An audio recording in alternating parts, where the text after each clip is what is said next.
Naimbang garabi ikinyayo. Last week, we went to the Korean store for groceries because we really like it there. The vegetables and the fruits are really cheap.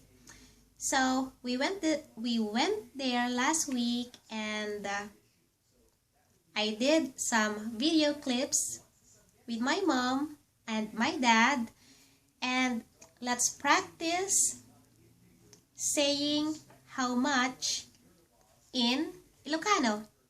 But before the video clip, let's practice saying how much. How much? Sagmamano. Sagmamano. Sagmamano. And if you want to ask, how much is that? Sagmamano dayta. Dayta. Sagmamano dayta. Another one. What is that? In Ilocano, Inya dayta. Inya dayta. Or some pronounce it as Anya. Anya dayta.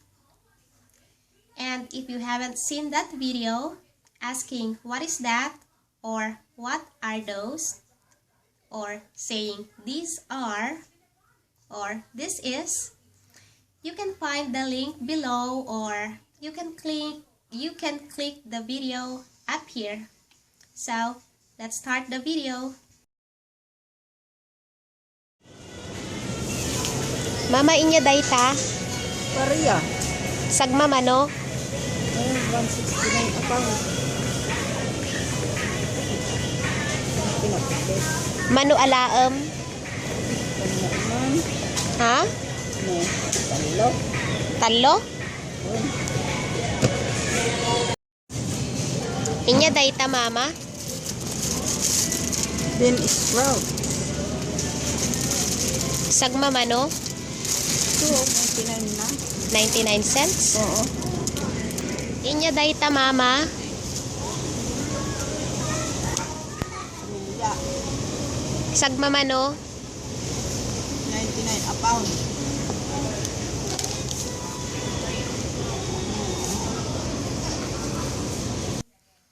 Mano ti alaem. Mano ti alaem.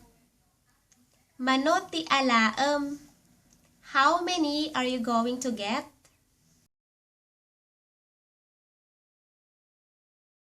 And to answer, I'm going to get Mangala akti. Mangala akti. Mangala akti. I'm going to get 2, or I'm going to get 3. Mangala akti 2. I'm going to get 2. I'm going to get 3. Mangala akti 3.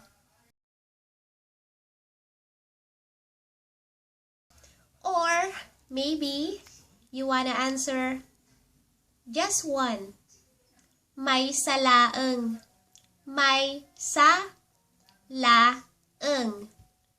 Maysa laeng. Mano ti alaem? Maysa laeng. Or maybe we just wanna give them a short answer and you wanna say 2 or 3. Mano ti alaem? 2. 2. Or mano ti alaem? 3. Talo. Talo.